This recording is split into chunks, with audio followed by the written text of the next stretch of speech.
টাকা, এই একটা জিনিসের জন্য আমরা সবাই পাগল। আর এই যে আপনি ভিডিওটা দেখছেন, তার মানে আপনিও চান ঘুমের মধ্যে আপনার টাকা জাদুর মতো বাড়ুক। আমাদের মিউচুয়াল ফান্ড সিরিজের প্রথম পর্বে আপনাদের রেসপন্স ছিল অবিশ্বাস্য। সবাই চেল্লাচেল্লি করছেন, ভাই পার্ট 2 চাই, পার্ট 2 চাই। তাই আর দেরি না করে হাজির হলাম পার্ট 2 নিয়ে। যারা এখনো জানেন না মিউচুয়াল ফান্ড আসলে কি, তারা দয়া করে আই বাটন বা ডেসক্রিপশন থেকে পার্ট 1 দেখে আসুন, কারণ আজকের ভিডিওটা একটু অ্যাডভান্স লেভেলের। দেখুন, বর্তমান বাজারে যা অবস্থা, ব্যাংকে টাকা রাখা আর বরফ জন্যি রাখা একই ব্যাপার।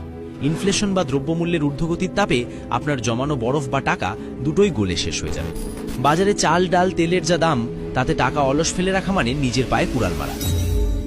তাই আজ আমরা শিখব এই কঠিন বাজারে দাঁড়িয়ে কিভাবে সঠিক ফান্ড বাছাই করবেন, কিভাবে দালালদের চক্কর থেকে বাঁচবেন, এবং ভিডিওর শেষে থাকবে সেই গোপন 15x15x15 সূত্র, যা আপনাকে সাধারণ মধ্যবিত্ত থেকে কোটিপতি বানাতে পারে।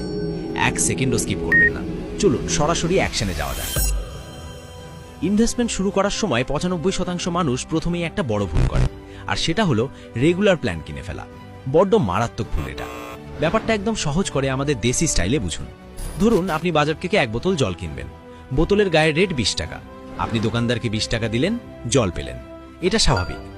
কিন্তু যদি এমন হয় ওই একই জল কিনতে আপনাকে 22 টাকা দিতে হচ্ছে, কারণ মাঝখানে একজন লোক দাঁড়িয়ে আছে যে আপনাকে বোতলটা সেলফ থেকে নামিয়ে আপনার হাতে দিচ্ছে, আপনি কি ওই লোকটাকে বাড়তি 2 টাকা দেবেন? অবশ্যই না।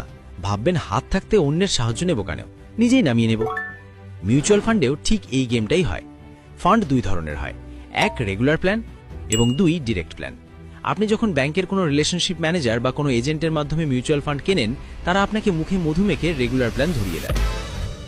তারা বলে, স্যার আপনি শুধু সইটা করুন, বাকি সব আমি করে দিচ্ছি, আপনাকে কিচ্ছু ভাবতে হবে না। কিন্তু তারা এটা বলে না যে এই উপকারের বিনিময়ে আপনার জমানো টাকা থেকে সারা জীবন তাদের কমিশন কাটা যাবে। শুনতে মনে হতে পারে, ধুর, মাত্র 1% বা 1.5% কমিশনই তো নিচ্ছে, এতে আর কি হবে? ভাই, এখানেই গণিতের আসল প্যাচ। ধরুন আপনি 20 বছরের জন্য ইনভেস্ট করছেন। এই সামান্য 1% কমিশন কম্পাউন্ডিং এর প্রভাবে 20 বছর পর আপনার মোট লাভ থেকে প্রায় 20 থেকে 25 লাখ টাকা খেয়ে ফেলবে। বিশ্বাস হচ্ছে না? এটাই ধ্রুব সত্য। রেগুলার প্ল্যানে আপনার টাকার গ্রোথ হয় কচ্ছপের মতো ধীরে, কারণ কলসির ছিদ্র দিয়ে কমিশনের টাকা বেরিয়ে যাচ্ছে। অন্যদিকে ডিরেক্ট প্ল্যান হলো আপনি সরাসরি ফান্ড হাউসের ওয়েবসাইট বা আধুনিক ইনভেস্টমেন্ট অ্যাপ থেকে কিনছেন। মাঝখানে কোনো দালাল নেই, কোনো কমিশন নেই। ফলে আপনার রিটার্ন রেগুলার প্ল্যানের চেয়ে 1 থেকে 1.5% বেশি হয়। আর লং টার্মে এই 1% মানে বিশাল ব্যবধান। তাই প্রথম এবং প্রধান শর্ত, ফান্ড কেনার সময় নামের পাশে অবশ্যই ডিরেক্ট শব্দটি লেখা আছে কিনা দেখে নেবেন। নিজের কষ্টের টাকা দালালকে দেবেন না। নিজে একটু কষ্ট করে শিখুন, অ্যাপ ডাউনলোড করুন এবং ডিরেক্ট প্ল্যানে ইনভেস্ট করুন। নিজের পকেটের টাকা অন্যকে